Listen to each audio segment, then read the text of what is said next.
In August 2013, in a cozy town in New Brunswick, Canada, two young brothers, Connor and Noah Barthe, embarked on what they thought would be a regular childhood adventure. They happily headed over to their friend's place next door for a playdate that soon turned into a nightmare. Hit like and subscribe. This is Fierce. Their day began with the innocent joy of visiting a farm and playing with animals. After their farm adventure, they returned to their friend's apartment, which was right above a reptile store called Reptile Ocean. The store was owned by Jean-Claude Savoie, and it was a place filled with fascinating reptiles and creatures that captured the boys' imagination. Jean-Claude Savoie was seen as someone who knew a lot about reptiles, and he seemed to take good care of them.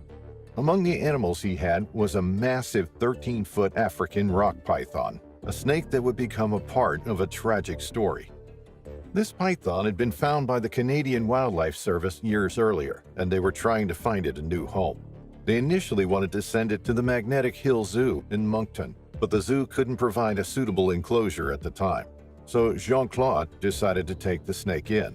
Little did anyone know that this seemingly kind act would lead to a heartbreaking incident a decade later. Jean-Claude built a special glass tank for the python in his apartment, high above the reptile store. It was a tall tank that reached from the floor to the ceiling, where the snake could live. However, this decision would turn out to be a big mistake. You see, the province didn't allow people to keep pythons as pets, and Jean-Claude didn't have the right permits. This was his second critical error, and it would result in a terrible tragedy involving two innocent boys. On that fateful evening, after a day filled with play and laughter with Jean-Claude's son, Noah and Connor Barthe settled down for a night's rest in the living room of the apartment. Their young friend, blissfully unaware of the impending danger, slept soundly in his own bedroom. Little did they know that a deadly menace was lurking nearby, ready to shatter their peaceful night. In a chilling twist of fate, the massive rock python managed to escape its enclosure. With silent determination, it navigated the inner structures of its glass prison, ultimately reaching the lid. In a heart-stopping moment, the lid gave way, granting the serpent its freedom. With its flickering tongue and piercing eyes, the snake slithered across the room, its senses finely tuned. It was drawn to a high vent on the wall, an enticing scent guiding its path. Unbeknownst to anyone, Jean-Claude had removed the vent's filter cap a few days earlier, a seemingly innocent act that would prove to be the third fatal error in this tragic sequence of events. The snake cautiously inserted its head through the exposed opening, curiosity piqued by unfamiliar scents.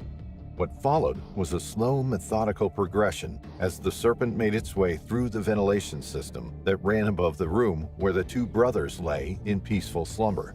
Silently, it navigated the narrow pipes, its sinuous body adapting to the cramped confines. But this formidable snake, weighing a staggering 45 kilograms or 100 pounds, and measuring 4.3 meters or 14 feet in length, posed a weight that the air ducts were never designed to support. Unbeknownst to the innocent brothers below, snugly nestled beside each other, the perilous countdown had begun. As the serpent hovered directly above the unsuspecting boys, the fragile ceiling panels in the ductwork finally gave way. The massive python plummeted downward, landing on top of the startled siblings with shocking force.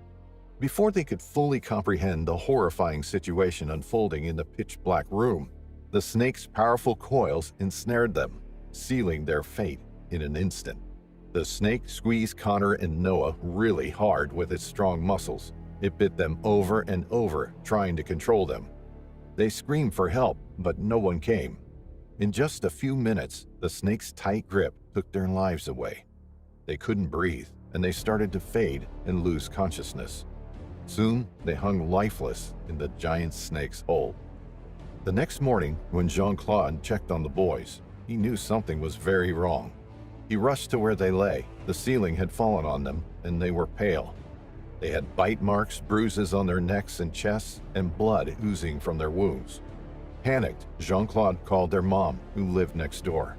Her partner rushed to help the boys, but it was too late. They called for help, but Jean-Claude was so scared that he had trouble explaining. When Jean-Claude opened the door to let the ambulance and police in, he was shaking and had blood on his hands. The snake was gone. The next day, the doctor said the snake had caused the brothers' deaths. Connor had many wounds, bruises, and bleeding in his neck muscles. Noah had bite marks all over his body. The doctors said they died because the snake squeezed their necks too hard. The snake was put to sleep, and a vet checked it. They found nothing strange about the snake, and it hadn't eaten for at least a day. But this raised a serious question. Was this a terrible accident or something more sinister? People had different opinions. Jim Harrison, the director of the Kentucky Reptile Zoo, said it was possible for a big snake to constrict both boys at once.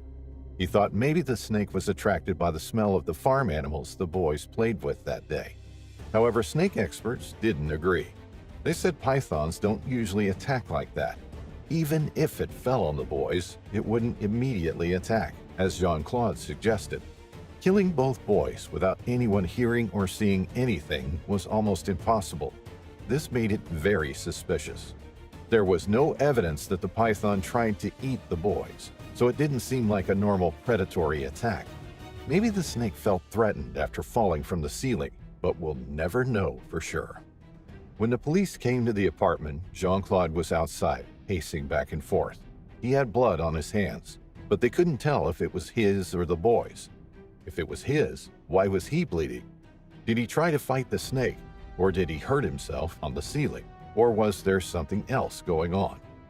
At first, they thought it was a terrible accident, but 18 months later, in February 2015, the Royal Canadian Mounted Police arrested Jean-Claude, charging him with criminal negligence.